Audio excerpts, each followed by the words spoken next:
Bienvenue. Bienvenue Pierre, collégien de Strat. Donc aujourd'hui nous accueillons Pierre Musso, qui est titulaire de la chaire Modélisation des imaginaires Télécom Paris Tech 2. Et cette chaire, c'est quelque chose d'important pour Strat.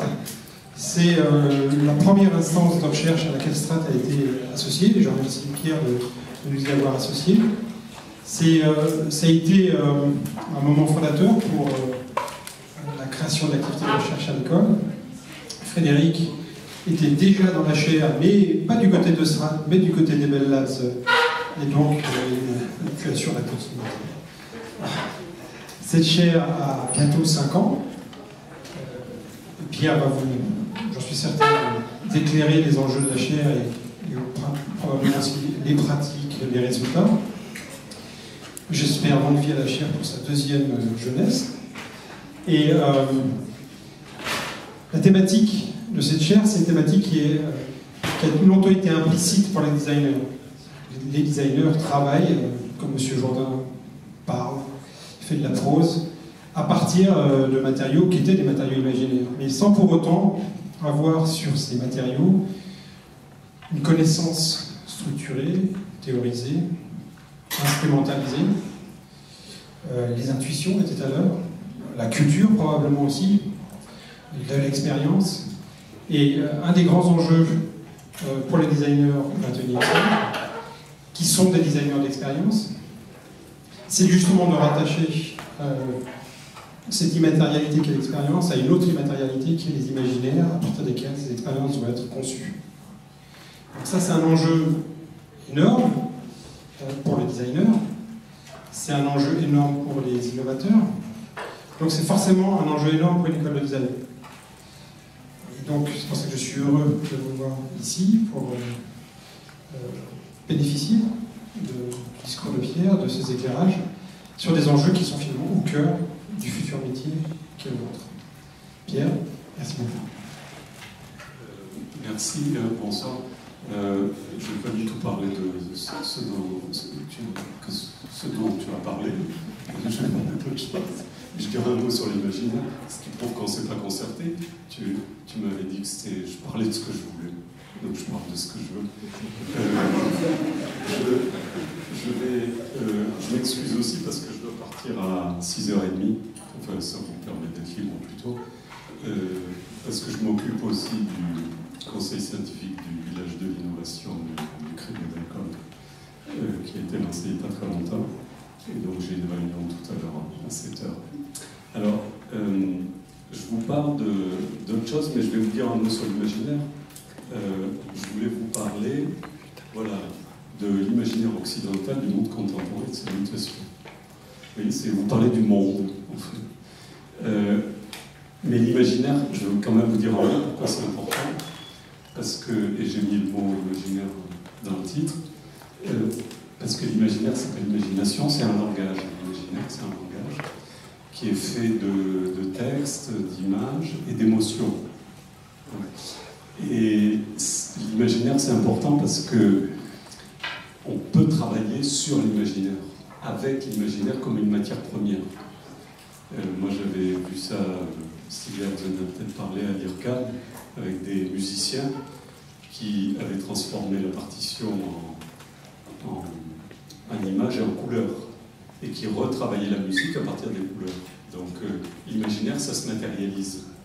Et dans l'innovation, puisque c'est un chantier important à la fois pour la chaire qu'a évoqué Dominique et puis pour mon activité, mes recherches, l'innovation, en fait, ça manie 3 choses.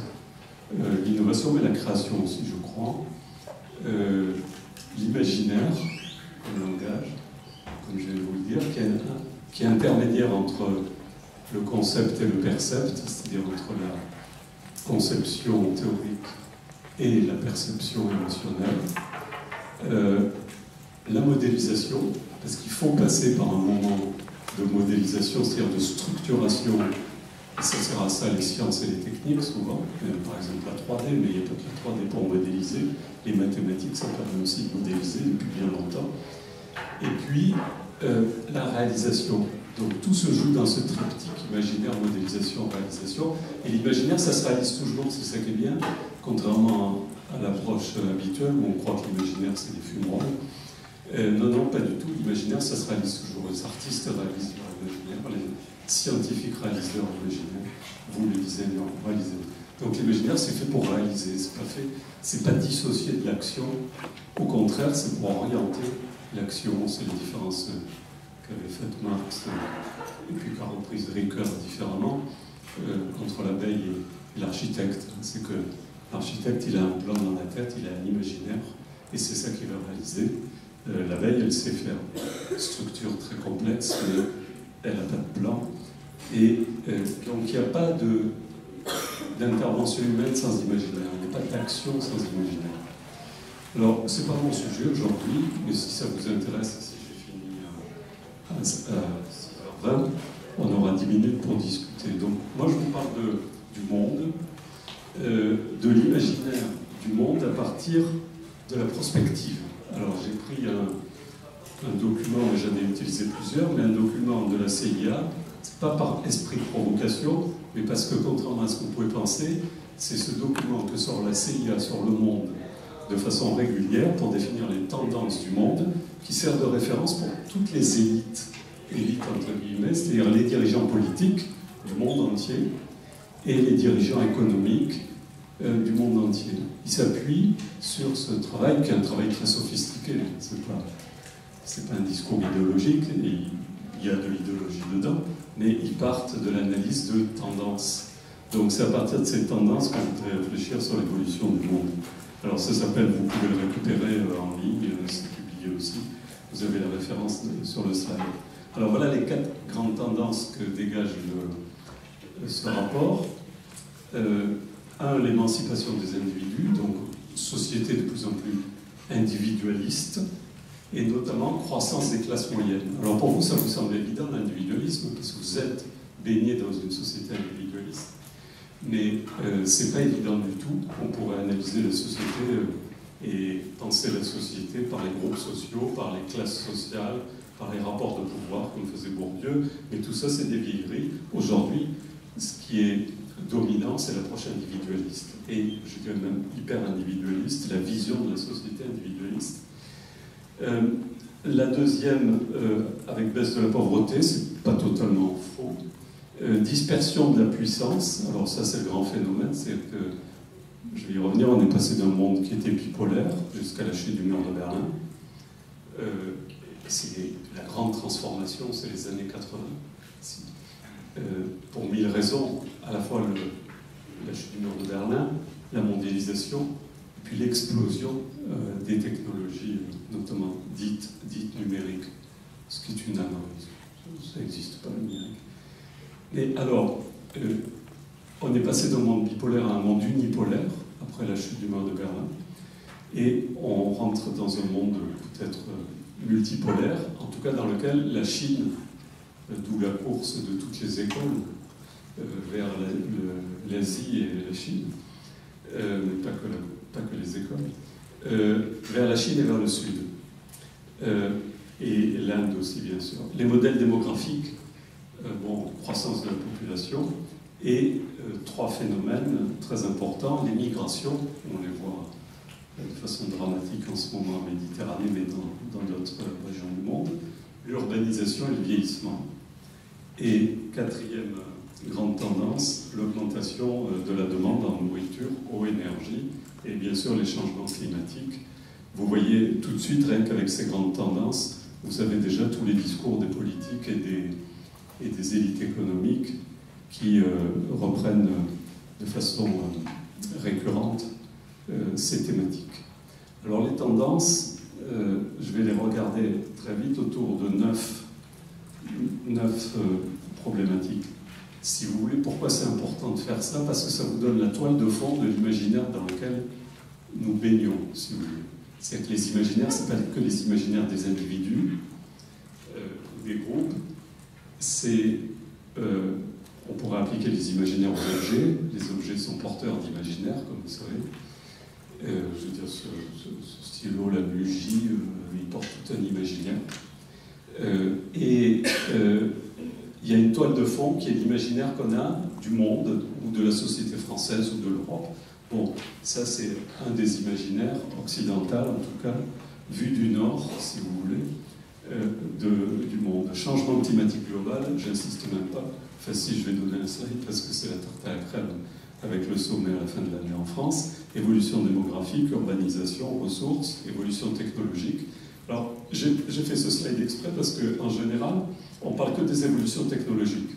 Surtout quand on est dans des grandes écoles comme la Télécom Paris Tech, on ne parle que de big data, du numérique, du smartphone, des Fab Labs, ce que vous voulez. Et justement, pour ramener les évolutions technologiques, certes majeures, mais à leur juste dimension, ce n'est qu'une des composantes des évolutions de la société. Il ne faut pas réduire la société à la technologie. Sinon, ça s'appelle du fétichisme, c'est-à-dire qu'on prend la partie pour le tout. La technologie devient la totalité. Les évolutions socio-économiques, géopolitiques, je sais qu'on vous en a parlé. Les évolutions... ah oui, j'ai un problème de... Parce que j'ai travaillé dans le train, il faut que je branche mon ordi sur une prise. Ça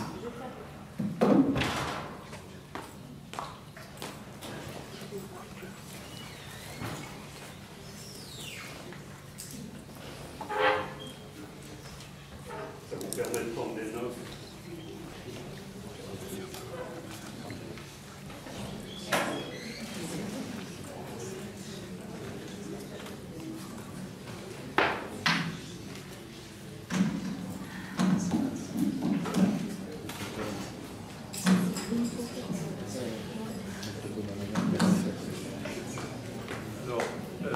Évolution culturelle, là j'insisterai un peu plus parce que c'est ce sur quoi vous réfléchissez beaucoup, je suppose, les nouveaux modes de vie, les conflits et les visions. Alors, sur le climat, j'en parle pas beaucoup, ça vous savez ça par cœur. Voilà la tendance, on voit bien la grande transformation des années 80. C'est Georges Balandier, un de nos meilleurs grands anthropologues, évidemment qui n'est pas connu du grand public parce que c'est des gens sérieux, qui parle de grande transformation. Non, mais les bons chercheurs, vous ne les voyez pas sur les plateaux. Allez chercher dans les bouquins ou dans des endroits où on réfléchit vraiment. Donc, autour de 1980, grande transformation, vous le voyez même à l'échelle du climat. Là, vous le voyez encore sur plus longue période, c'est-à-dire sur 2 siècles. On voit bien cette rupture qui est tout à fait majeure. Vous voyez l'explosion de l'avancée de CO2, là c'est la température, avec des scénarios et des projections. Bon, on est en pleine actualité, mais vous voyez cette variation, c'est pas oui, c'est sur un millénaire, pardon, c'est même pas sur 2 siècles, mais vous voyez la rupture d'abord de l'industrialisation autour de 1900, et puis la grande rupture des années 80-2000 avec l'industrialisation du monde. Alors, heureusement, en 2014, il y a une stagnation, c'est pour ça qu'il y en a qui parlent de très bonnes surprises, une stagnation des émissions de CO2, suite à une série pour la première fois, il y a eu une stagnation depuis 40 ans, notamment parce qu'il y a un certain nombre de mesures qui sont prises, comme vous savez, notamment avec les énergies alternatives. Deuxième grande tendance, la démographie. La démographie, aujourd'hui, on est 7 milliards, à peu près, un peu plus de 7 milliards. On sera dans 10 ans 8 milliards et 9 milliards en 2050. Alors, l'Europe, comme vous savez, et le Nord en général, est particulièrement vieillissant. Et ça va être le phénomène important. Aujourd'hui, on est 67 millions, on sera 68, il y a 500 millions dans l'Union européenne. Et ce qu'il faut bien voir, mais vous le savez là aussi, c'est que 60% de la population mondiale se trouve en Asie. Et que la dynamique démographique se fait au sud. Ce qui veut dire que la dynamique mondiale va se faire par les Suds. Les Suds, c'est à l'Afrique, et j'insiste sur l'Afrique, et pas simplement sur, en ce moment, la Chine, sur l'Afrique et sur l'Inde. Alors, le phénomène dans la démographie, c'est le vieillissement de la population, qui est un phénomène mondial, bien sûr, mais qui sera très fort dans les pays dits développés, dont la France. Alors, ce qui fait apparaître, évidemment, de nouveaux phénomènes, comme les pathologies, nouvelles pathologies, par exemple les maladies neurodégénératives, ce qui fait apparaître évidemment un Eldorado. Vous devez aussi réfléchir en matière de design, ce que certains appellent la cyber-économie, c'est l'économie du 3e et du 4e âge, avec bien sûr une explosion des services à la personne, et pas simplement avec des robots, avec des êtres humains. Bon, parce qu'il y en a beaucoup qui développent les robots d'assistants personnels, bien sûr, ok, ça existe, ça se développe, notamment au Japon, un peu en France aussi, mais ce sera une explosion des services à la personne. En même temps, on a des phénomènes démographiques qui sont des départs des grands centres, qu'observent les sociologues, à la fois le départ des grands centres urbains à un certain âge, puis le retour pour certaines personnes âgées en centre-ville, parce que c'est là qu'il y a tous les services, notamment hospitaliers et autres. Donc on a un phénomène, on quitte la ville, la grande ville, pour des raisons foncières, pour aller trouver de l'espace, etc., à 30 ou 35 ans, et on revient à quand les enfants sont partis, comme disent les Américains, quand on est enfant libre, c'est après les enfants sont partis, le chien est mort. Sur le vieillissement, vous voyez que c'est une part croissante de la population, puisque les personnes âgées de plus de 80 ans représenteront pratiquement le double de la population actuelle.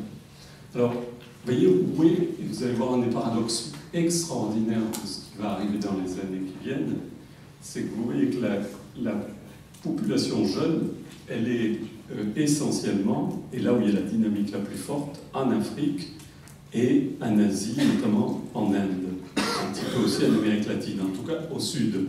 Or, c'est là qu'il va y avoir le plus de problèmes d'accès, et qu'il y a déjà le plus de problèmes d'accès, notamment à l'eau. Alors, l'immigration, on en parle beaucoup actuellement à cause des drames de la Méditerranée, mais c'est un phénomène mondial. Actuellement, il y a 250 millions de personnes, et c'est des migrations essentiellement sud-nord, mais pas que sud-nord. Par exemple, vous avez aussi du nord-sud, par exemple en Afrique, mettons de l'Angola vers l'Afrique du Sud, ou horizontale, si vous voulez, à l'échelle de la planète. Vous voyez qu'en l'espace de 50 ans, elles ont quand même été multipliées quasiment par 3,5. Et c'est un phénomène qui est non seulement lié à des raisons politiques, à des raisons d'accès aux ressources, mais aussi le phénomène nouveau qu'on voit se développer beaucoup, c'est ce qu'on appelle les réfugiés climatiques. C'est les éco-réfugiés, c'est le déplacement lié à des catastrophes naturelles. Et c'est, bon, je vous ai mis la définition que donne l'ONU d'un réfugié climatique, c'est obligé de quitter le lieu pour des raisons temporaires, voire permanentes, parce que leur vie, leur survie est en cause. Troisième phénomène, l'urbanisation. L'urbanisation, ça c'est très important. On vivait par exemple dans un pays comme la France, si vous mettez en 1800, 90% de la population vit à la campagne et 85% de la population est dans l'agriculture. 2 siècles après, l'agriculture en France représente 3% de la population active. Et le phénomène d'urbanisation, vous voyez les chiffres, 75% en 2100, on est déjà aujourd'hui à 50% dans les grandes villes, et notamment dans les grandes villes, là encore, du sud de la planète. Je vais vous montrer donc la dynamique démographique, la dynamique d'urbanisation se fait largement au sud, et d'autre part sur le littoral. J'ai un ami démographe, il dit oui, on parle des flux démographiques, et oui, parce que c'est bien des flux, les hommes et les femmes vont au bord de l'eau, c'est-à-dire soit sur les côtes, soit le long des fleuves, et ce phénomène s'accentue, et dans un pays comme la France ou dans l'Europe, ils vont non seulement au bord de l'eau, mais ils vont là aussi où il y a du soleil, donc vous voyez le déplacement dans le cas de l'Europe vers la Méditerranée. Regardez, cette carte, elle est intéressante, des grandes villes en 2030, c'est-à-dire demain. Vous voyez que les plus grandes villes, elles sont pratiquement plus au nord, à quelques exceptions. Il reste, par exemple, en Europe, il n'y a plus de très grandes villes. Enfin, il reste évidemment l'agglomération parisienne mais elle n'est plus dans le top 20, et Londres bien sûr, mais dans le top 20, vous n'avez plus de grandes capitales européennes. Vous en retrouvez encore deux aux États-Unis, Los Angeles et New York, mais toutes ensuite sont au sud. Et les plus grandes villes, vous voyez, se retrouvent en Inde et en Afrique ou en Amérique latine. Alors, sous-nutrition, pénurie. C'est là qu'est le paradoxe, c'est que là où est la dynamique, en même temps, là où sont aujourd'hui accumulés largement beaucoup des problèmes liés à la croissance, liés à l'accès aux ressources. Sous-nutrition, alors hier un chiffre a été donné, je l'ai repris d'ailleurs, il y a 800 millions, il y a une baisse heureusement de la population qui souffre de faim chronique, d'1 milliard à 800 millions à peu près. Mais il y a un problème majeur, outre l'obésité, qui ne touche pas que le Nord, c'est le stress hydrique. Le stress hydrique, c'est-à-dire que, selon les chiffres, il y a au moins 11% de la population mondiale qui n'a pas accès du tout à l'eau potable, et 2,5 milliards qui a des difficultés énormes d'accès à l'eau selon l'OMS. Donc, si on se met à 2030, la moitié de la population, puisque la dynamique est au sud, c'est là que le problème de l'accès à l'eau va aussi être le plus sensible. Et vous voyez que la carte que je vous ai présentée précédemment de la croissance démographique coïncide quasiment avec la carte de la pénurie mondiale d'eau. Et c'est ça le problème majeur. Parce que ça va entraîner non seulement des migrations, c'est déjà le cas, mais ça va entraîner sûrement des conflits, des paradoxes, des difficultés extrêmement grandes à l'horizon 2030-2050. C'est tout près. Évolution technologique. Alors j'ai fait exprès de ne faire qu'un slide, pratiquement, pour minorer, puisque tout le monde se gargarise, de la numérisation, de la dématérialisation. C'est vrai que c'est important, ça fait partie de la grande transformation des années 80. C'est quoi? Alors pourquoi j'aime pas le mot numérique? Parce que c'est des gens qui comprennent rien à la techno qui en parlent comme ça. Donc d'où évidemment le gouvernement, qui a le conseil du numérique, le ministre du numérique, etc. Tous les élus locaux, enfin bref. En fait, c'est la rencontre de l'informatique, donc de l'ordinateur, qui a été inventé il y a 60 ans, donc c'est une vieille révolution. Et ceux qui croient que c'est le futur, en fait, c'est un vieux futur. Et deuxièmement, la rencontre avec les télécoms. Donc c'est la téléinformatisation. C'est très utile de ne pas raisonner numérique, mais téléinformatisation, parce que ça vous permet de pointer là où sont les vrais enjeux. Et les vrais enjeux, c'est pas simplement Internet et les réseaux sociaux, c'est le fait que le système d'information, dans toutes les institutions et organisations, et notamment dans l'industrie, devient le système de production.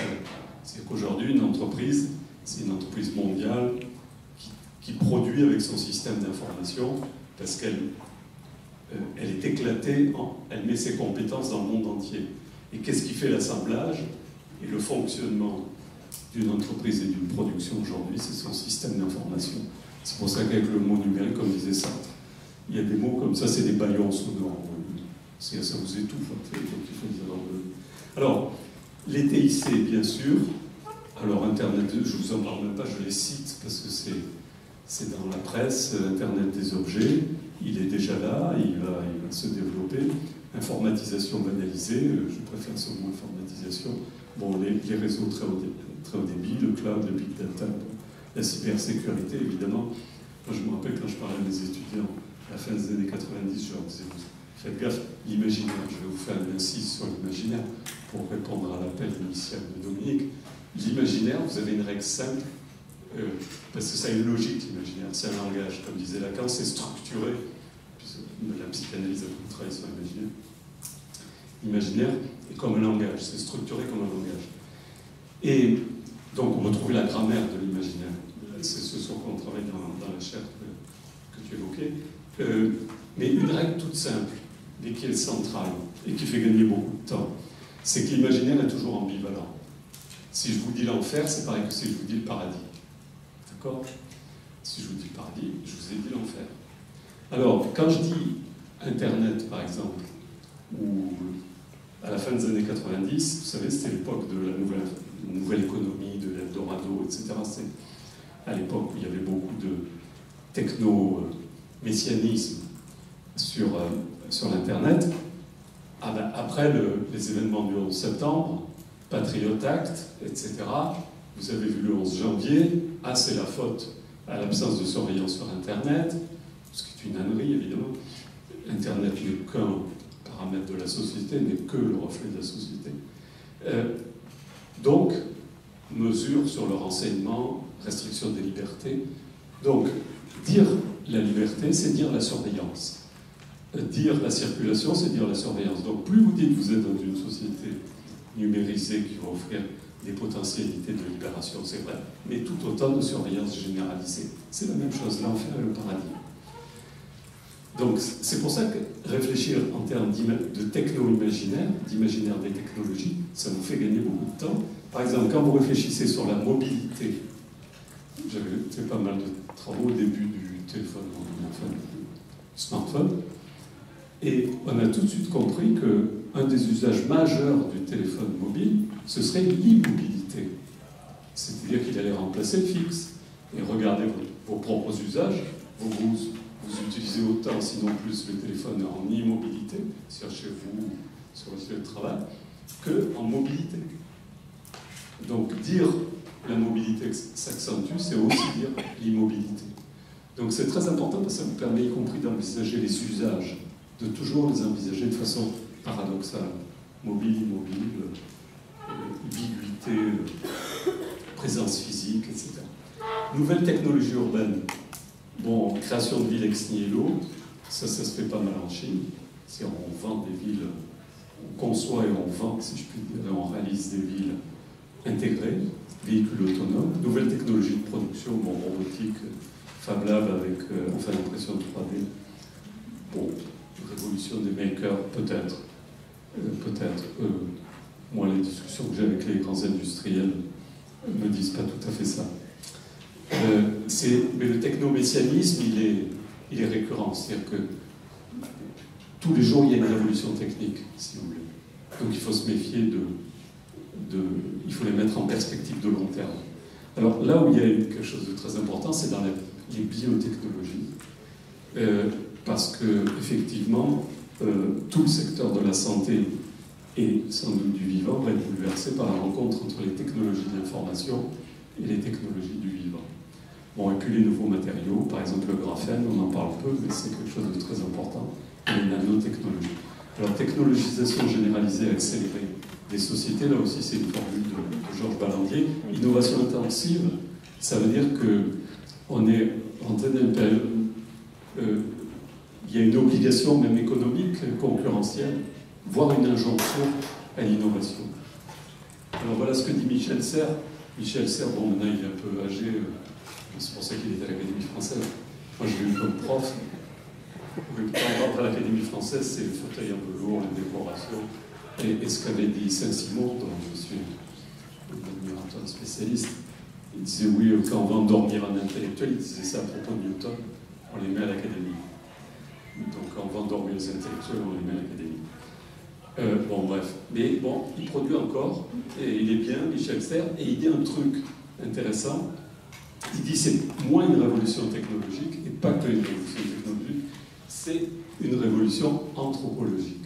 C'est-à-dire une révolution qui touche l'humain dans son essence, dans son rapport au monde, dans l'espace-temps. Et on peut dire ça, par exemple, du smartphone. Le smartphone, c'est pour ça que c'est fondamental. Le smartphone peut-être plus qu'Internet, si on devait faire des plus ou des moins, parce que c'est une révolution anthropologique dans la mesure où on a accepté d'avoir sur soi, avec soi, un objet extrêmement complexe, un ordinateur extrêmement puissant, plus puissant que les premiers ordinateurs, qui occupaient pratiquement toute votre école. Les premiers ordinateurs des années 50-60, ils occupaient des immeubles. Aujourd'hui, dans un smartphone, vous avez la puissance, beaucoup plus que la puissance des premiers ordinateurs dans votre poche. Donc ça, c'est essentiel, et ça, il y a très peu d'objets comme ça, complexes, qu'on accepte dans l'histoire. Si vous regardez les bijoux, les lunettes, etc. Et la montre, c'est pour ça que tout le monde se rue sur la iWatch Google était parti sur les lunettes, à tort, parce que ça touche le visage beaucoup plus complexe, donc c'était cuit d'avance, je l'avais dit, écrit, ça ne marcherait que pour des usages professionnels, les Google Glass. Bon, là, vous le connaissez, je n'ai pas le temps de vous la passer, mais si ça vous intéresse, allez la voir. Elle est assez intéressante. C'est Pranav Mistry, qui maintenant est au MIT, et qui a dématérialisé, si vous voulez, le smartphone sur le corps. Et là, on voit bien la rencontre de plus en plus entre les technos et le vivant, et le corps lui-même. C'est-à-dire l'intégration sur le corps et dans le corps, surtout avec les nanos. Alors là, c'est pas avec les nanos, mais avec les nanos, il est évident. Les nanos, c'est plus petit que la poussière. Hein. Une nanotechnologie, c'est 30 000 fois plus petit que la coupe d'un cheveu. Donc c'est de la poussière invisible. Et dans une nanotechnologie, vous pouvez le mettre, et vous le mettez, on le met déjà, énormément d'électronique. C'est ce qui fera l'Internet des objets, ou l'électronique pervasive, comme on dit, c'est-à-dire distribuée partout. Il y en a déjà plein, vous ne savez pas, mais par exemple dans les cosmétiques. Vous en avez plein le visage, vous en avez plein il y en a plein dans les peintures, il y en a partout. Alors, cinquième, la révolution de la santé. La révolution de la santé, là aussi, allez voir une petite démo là, sur Dailymotion, vous avez la référence, je n'ai pas le temps de vous les passer, qui est assez pédago, sur la façon aujourd'hui d'intégrer les nanos, des biocapteurs dans les vêtements et même sur la peau ou dans le corps. Parce que jusqu'à présent, si vous voulez intégrer un élément électronique dans le corps, évidemment, ça posait des tas de problèmes, ça pose encore des tas de problèmes éthiques et autres. Là, à partir du moment où ce sont des poussières, il y a beaucoup moins d'appréhension et de difficultés. Et donc, à partir de là, on peut aller jusqu'à des médicaments intelligents qui diffusent, par exemple, pour les diabétiques, de l'insuline, et qui sont des micro-réservoirs, etc. Donc, vous pouvez aller voir sur Dailymotion la nanomédecine. Donc, vous voyez, là, il y a une rencontre très forte entre ces technos et le corps vivant. La machine et le corps vivant. C'est pas que le robot. Le robot est une des possibilités importantes, mais la principale va se jouer là, c'est-à-dire l'intégration électronique dans et sur et autour, si vous voulez, du corps humain. 5 grandes mutations, bien sûr, celle-là, vous le savez, c'est l'Internet. Depuis le début de l'année, il y a 3 milliards d'internautes. Là aussi, très important, la dynamique est, si aujourd'hui c'est l'Europe qui est le plus équipée, la dynamique est notamment dans le Pacifique et l'Asie. Un monde connecté, vous connaissez, ça c'est un étudiant qui a fait cette carte. Ça sert à ça, et ça je sais bien. Elle est super cette carte. Personne ne l'avait fait, c'est un étudiant qui va faire un stage sur Facebook et qui a fait cette carte. Elle est tout à fait essentielle parce qu'elle montre, comme les cartes qu'on a faites de l'électricité, vous savez, à l'échelle planétaire, et si vous faites des zooms, elle est extrêmement intéressante. Par exemple, sur la Méditerranée, vous voyez qu'il y a plus de liens entre les deux rives nord-sud de la Méditerranée que entre, par exemple, les pays du sud de la Méditerranée entre eux. C'est intéressant. Mais bon, vous pouvez vous amuser, vous allez sur le... Alors la télé résiste beaucoup, hein, au passage, j'insiste, parce que c'est la télé qui reste le premier média de masse. Énorme, dans le monde entier, et la croissance continue. C'est 4 heures par jour et par individu dans un pays comme la France. Ne croyez pas que la télé a disparu, parce qu'il y en a un, la Misica, qui a adjoint à Anne Hidalgo, qui s'était fait le prophète sur la télé, il avait dit la fin de la télé, FIN. Moi j'avais répondu la FIN, F-A-I-M, la fin de télé. Il y a de plus en plus de demandes.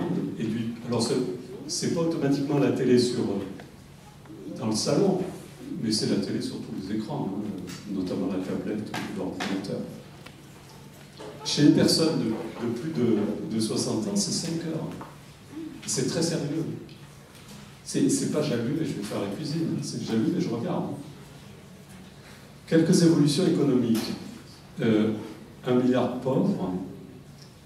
Crise financière, je vous donne juste un chiffre, qui est donné par un prof très sérieux de Toulouse, pas Tyrol, parce que Tyrol c'est l'économétrie, bon, c'est pour le prix de la Banque de Suède, qui n'est pas un prix Nobel au passage, qui est un prix de la Banque de Suède. Nobel ne voulait pas de prix à l'économie. Mais enfin, ça fait rien, c'est bien pour nous, pour l'université. Mais un autre prof qui s'appelle François Morin a fait une étude, il a publié, qui s'appelle L'hydre de la finance, je crois, un bouquin. L'économie financière représente 70 fois l'économie réelle, ce qu'on appelle les produits dérivés. C'est les assurances sur les crédits et sur les prêts. C'est quand même incroyable, 70 fois.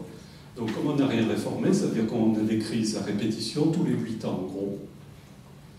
Et tous les économistes annoncent à nouveau une crise financière extrêmement grave dans les années qui viennent. Bon, hausse des inégalités, Piketty, je vous renvoie son bouquin, beaucoup d'entre vous ont dû le lire, où 10% les plus revenus captent, en gros, les plus riches, pardon, captent la moitié des revenus, et une hausse du chômage prévue par l'OIT, c'est-à-dire l'Organisation internationale du travail, en Europe, au moins pendant encore plusieurs années.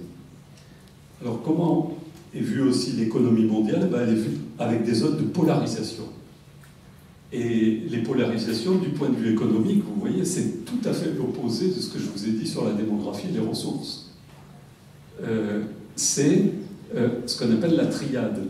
C'est-à-dire l'Amérique du Nord, l'Europe et une partie de l'Asie du Sud-Est, notamment le Japon et la Chine, enfin la côte chinoise. Et c'est très loin de la réalité démographique et des ressources qui sont, dont la dynamique est en Afrique et en Inde. Donc évidemment, par différence entre la dynamique économique et la dynamique démographique et celle de la pauvreté, vous voyez évidemment que la pauvreté, elle est concentrée en Inde, alors même si heureusement ça va baisser, elle est concentrée en Afrique subsaharienne et en Indonésie et elle régresse en Chine. Autre phénomène, les entreprises, non seulement il y a une polarisation géographique, il y a une polarisation sur certaines grandes entreprises qui aujourd'hui sont plus puissantes que des États. Si on prend le chiffre d'affaires, par exemple, vous voyez Walmart, qui est un des grands de la distribution aux États-Unis, un PIB plus important que celui de la Grèce, ou Toyota la Malaisie, ou Exxon la Belgique. Géopolitique, donc on vous en a parlé, je vais être très bref, mais le phénomène majeur, effectivement, c'est la Chine qui devient la première puissance économique du monde. Mais ce n'est qu'un retour sur l'histoire. Il faut bien voir que et peu le disent, jusqu'en 1800, en gros, c'est avant l'explosion de ce qu'on appelle la révolution industrielle en Europe et aux États-Unis, la Chine était la première puissance. Et donc on pourrait dire à l'envers, depuis des siècles.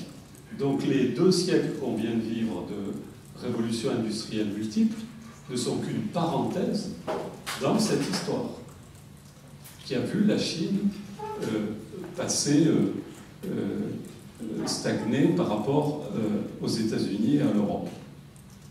Donc ce n'est qu'un retour, si vous voulez, peut-être, ou en tout cas une reprise.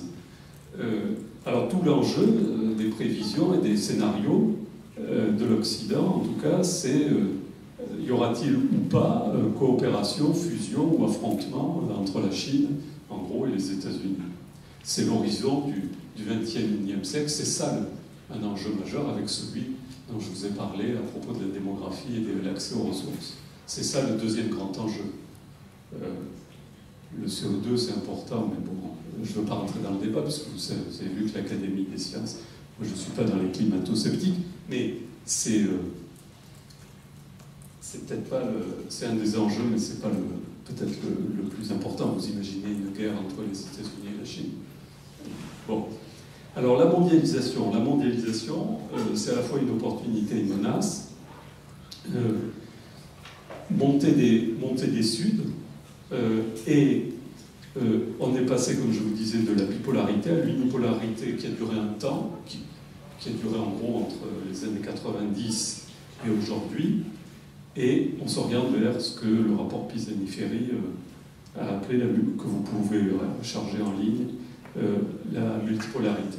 Alors voilà, vous voyez que les réseaux de pouvoir, c'est une carte des réseaux de pouvoir à l'échelle planétaire, rejoint quasiment les réseaux de pouvoir économiques. C'est les réseaux de pouvoir politiques et financiers.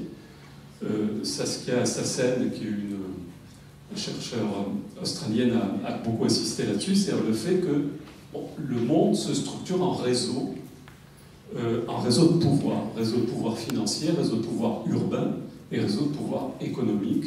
Et vous retrouvez cette triade quasiment, enfin voire un peu plus complexe ici que les réseaux.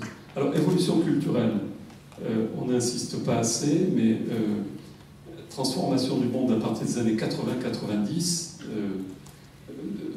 le mur de Berlin, si vous voulez, les pierres du mur de Berlin tombent encore. On n'a pas mesuré l'ampleur de la chute du mur de Berlin, c'est pas simplement la fin du bipolarisme, de la bipolarisation, c'est aussi la fin d'un cycle qui en gros a été construit pendant 2 siècles, à partir des années 1800, sur le plan de la pensée, sur le plan de l'utopie politique, sur le plan, etc. Donc c'est un événement extrêmement important. Alors, décloisonnement des ruptures historiques, du coup, donc Est-Ouest avec la chute, Nord-Sud qui commence à s'atténuer avec la montée des économies du Sud, et peut-être Orient-Occident, c'est moins évident.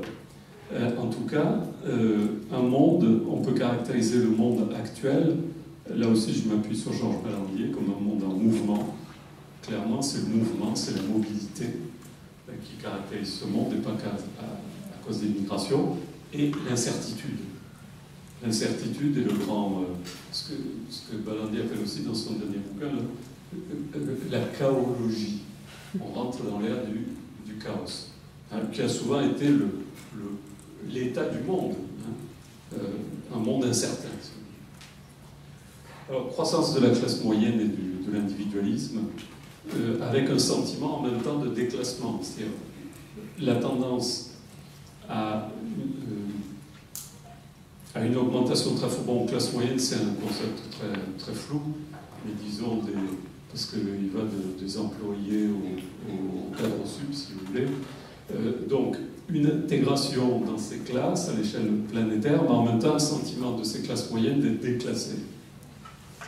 Les nouveaux modes de vie, j'en ai pris 5 dans différentes études. L'autonomisation, c'est-à-dire l'individualisme, mais en même temps la participation, donc autonomisation et participation. La débrouille, bricolage, débrouille, Fab Lab peut-être. Inclusive, c'est un rapport beaucoup plus étroit pour le rapport au monde, notamment à la nature, qu'on retrouve bien dans tout ce qui est phénomène écologique, ou éco, ce qu'on veut. Le retour très fort de la proximité, donc en même temps qu'on parle du monde et de la mondialisation, il y a un phénomène d'enracinement très fort dans le territoire. Pour ne pas dire dans le quartier ou dans la ville, etc. Ce qui correspond bien à ce que les Américains avaient appelé le glocal, c'est-à-dire le global et le local. Hein, cette double tendance à la mondialisation et à la proximité. Et les tendances communautaires qu'on retrouve bien dans des tas de pratiques, que ce soit l'habitat, le partage, la colocation, le covoiturage, tout ce que vous voulez, et la mobilité, c'est-à-dire des modes d'habitat, de vie, de bureaux nomades, solidaires, collaboratifs. Bon, ça, collaboratif. Bon, une image, ça c'était une image de ce monde collaboratif, autonome. Vous pouvez la récupérer, je ne sais pas, c'est des designers qui ont fait cette image, pour montrer une image de ces nouveaux modes de vie. Vous voyez, avec des jardins en haut, un moulin en haut, vous voyez, la ville au milieu, les vaches en bas. Mobilité et connexion. Ça, c'est très important, c'est les rythmes. Les rythmes, c'est très important parce que qu'est-ce qui fait l'institution en général, quelle qu'elle soit, y compris cette école, c'est le rythme, c'est la cloche.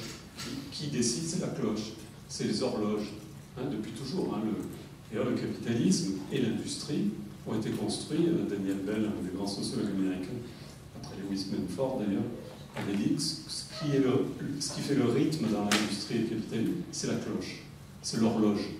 C'est la grande invention du Moyen-Âge.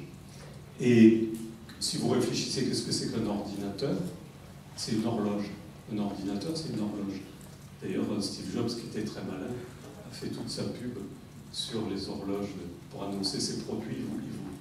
Vous allez sur le site de Apple, puis vous allez avoir une horloge. Tout le monde attend le nouveau smartphone, machin. Il a très bien compris qu'un ordinateur, c'est une horloge. Donc ce qui fait le pouvoir, ce qui fait l'institution, ce qui fait la société, c'est le rythme. Ce qui fait l'école, c'est la cloche. Bon, le nomadisme, c'est-à-dire hypermobilité, l'ubiquité, c'est-à-dire le fait d'être ici et ailleurs, en permanence, interconnecté, tout le temps, tout de suite. Donc écrasement du temps long. C'est plus l'action qui compte, c'est l'agitation. Vous avez qu'à voir les politiques. C'est plus la cérémonie, comme faisait De Gaulle ou Mitterrand, ou Malraux, puisque c'est l'actualité. C'est le collage, et réfléchissez à ce qui s'est passé hier, c'est le collage entre le clic, l'instant, l'agitation, le présent, et la mémoire. Mais la mémoire convoquée dans l'immédiat. C'est clic avec Wikipédia. C'est le clic wiki. C'est-à-dire, je suis dans l'immédiat, dans le présent, hic et nunc, comme on dit, mais il ne faut plus le dire puisqu'on ne peut plus parler latin, hic et nunc, et en même temps, je vais convoquer immédiatement la mémoire. Donc c'est un collage. Malraux n'avait pas besoin, ou De Gaulle, ou Mitterrand. De Gaulle, il disait la France a été fondée par Clovis, la République, la démocratie a été fondée par l'appel du 18 juin, etc. Ça suffisait, il n'avait pas de faire ce qu'on n'arrête pas là de faire depuis le 11 janvier. Alors, mais c'est mondial, ça fait. Alors, un besoin addictif de changement, de renouvellement, et la relation connective, c'est un capitalisme réticulaire, la société en réseau de Manuel Castells, tout est réseau, tout doit être fluide, surfe, glisse, comme sur l'écran du smartphone. D'accord ?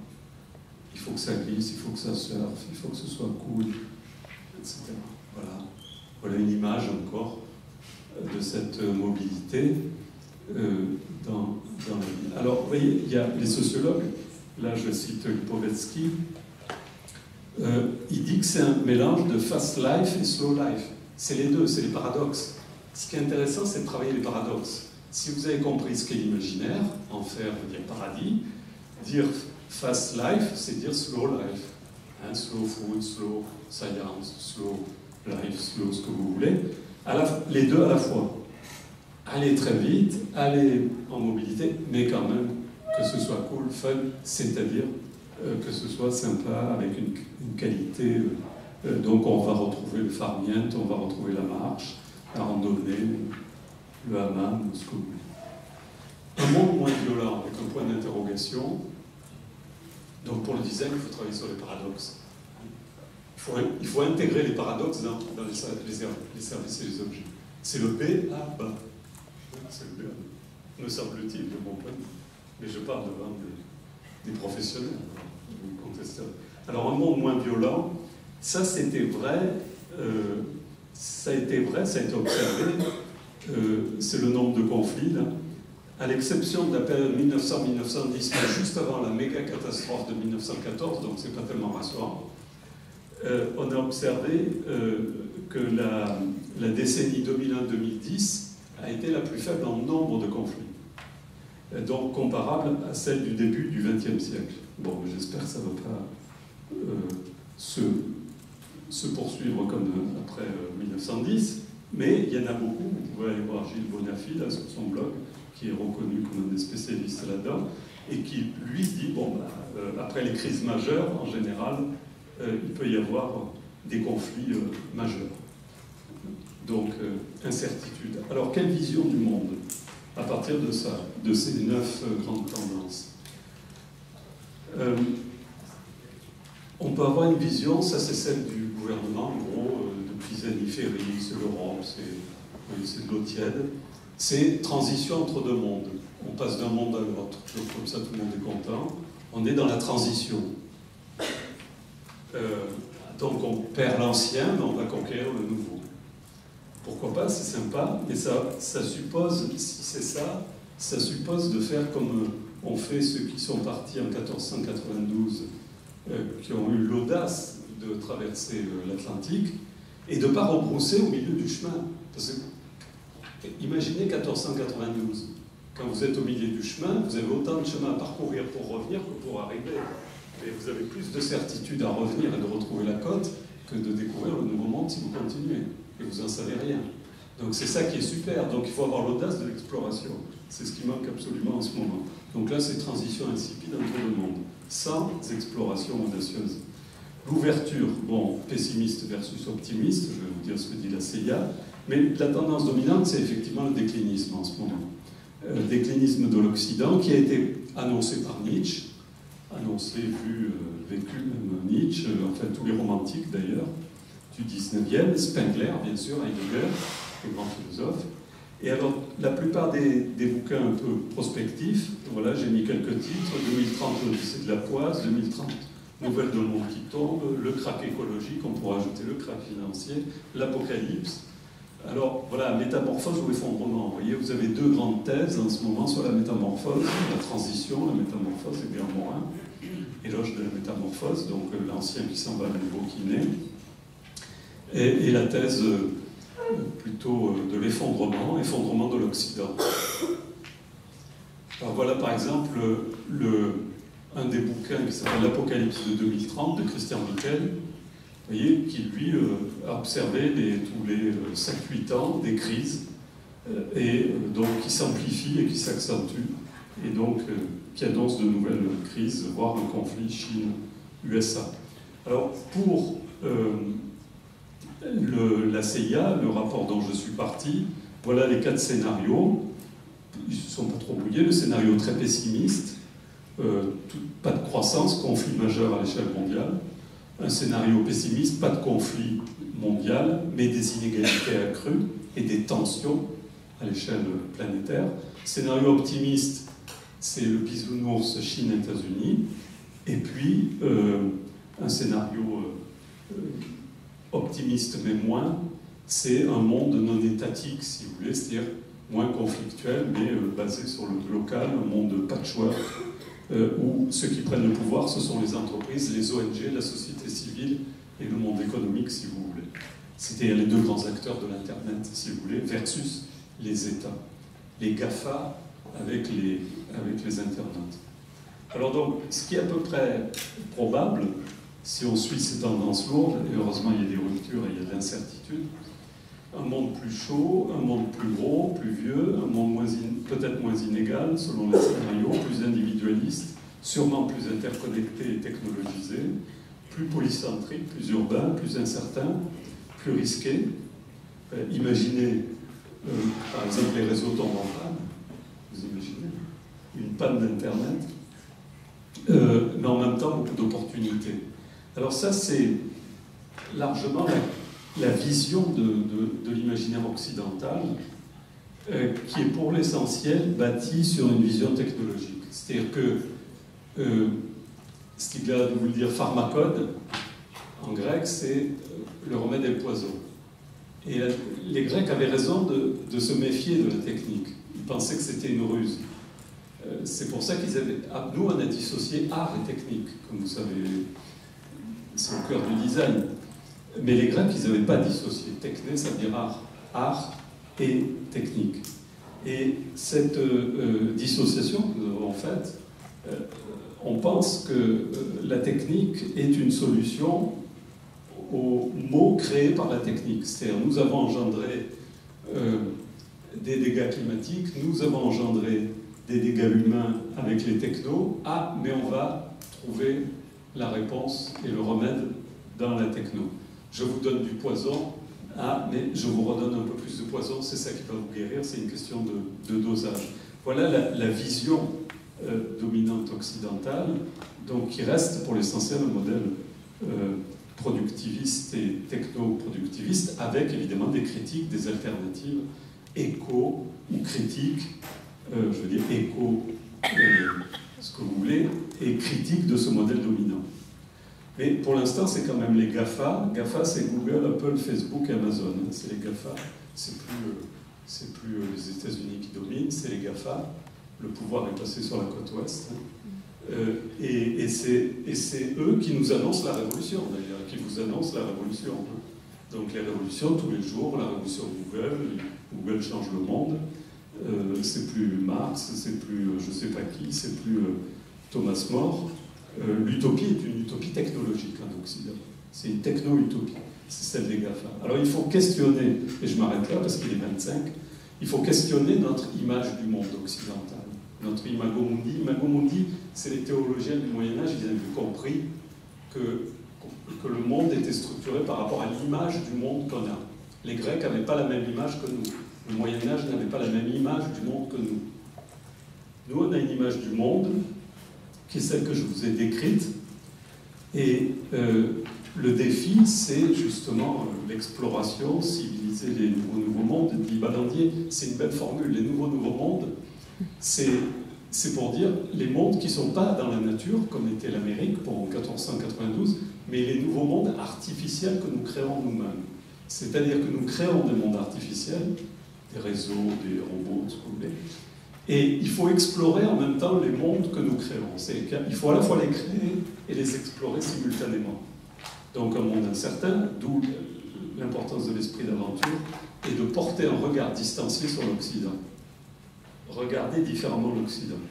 Et dernier élément, évidemment, c'est donner du sens à la puissance, puisque plus vous donnez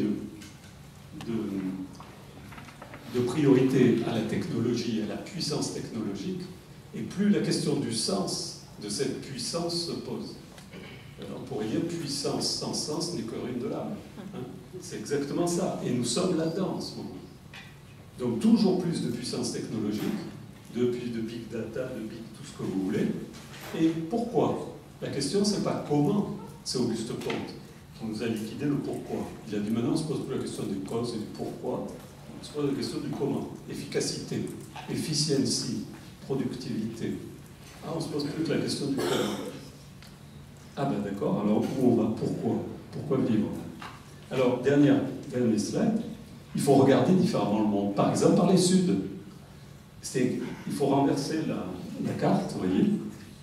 Alors, il y a un type qui l'avait fait, d'ailleurs, un grand érudit, et qui l'avait déjà fait en 1154. C'est la carte que vous avez en bas. Grand érudit arabe.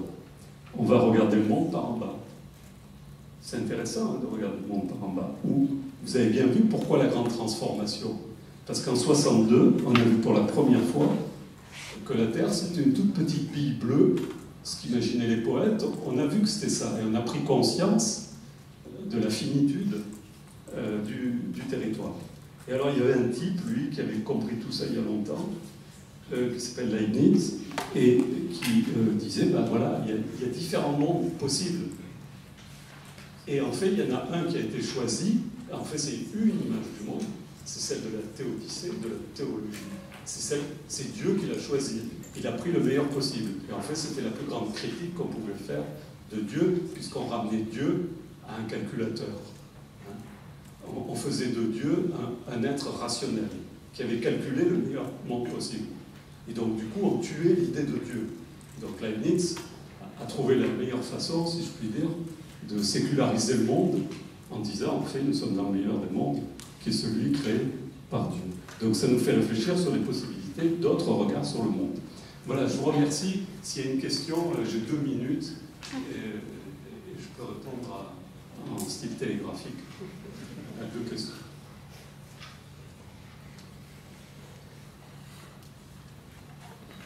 Vas-y, pose-la. C'est marrant parce que j'ai écrit mon mémoire sur l'esprit d'aventure. Et pour travailler l'esprit d'aventure, je suis arrivé à la conclusion qu'il fallait travailler ses imaginaires. Et selon vous, comment on fait pour travailler ses imaginaires? Alors, la première chose, vous avez raison. La conclusion aujourd'hui, moi, si j'ai qu'une leçon à donner aux jeunes, si vous voulez, comme je suis, vu mon âge et mon expérience de prof et autres, c'est explorer et s'aventurer. Ce que je vous ai dit, quand ils sont partis, les autres en 1492, Donc vous avez raison de finir sur l'exploration et l'aventure. Alors, mais l'imaginaire, alors, c'est une matière première, Donc nous, on a écrit pas mal, nous, je veux dire, dans la chaire, voilà. Vous pouvez regarder sur le site de notre chaire, imaginaire, je sais pas quoi, Télécom Paris Tech, enfin, vous tapez sur Google, vous aurez déjà des éléments. Et vous avez des tas de gens. Je vous recommande un bouquin, je vous en recommande un seul, c'est Les structures anthropologiques de l'imaginaire de Gilbert Durand. C'est un peu si vous voulez, en France, on a une école de l'imaginaire. On a deux avantages en France qui sont sous-exploités. On a une industrie des imaginaires très puissante. On a inventé l'industrie du luxe, du parfum, du cinéma, etc. Pour des prudes.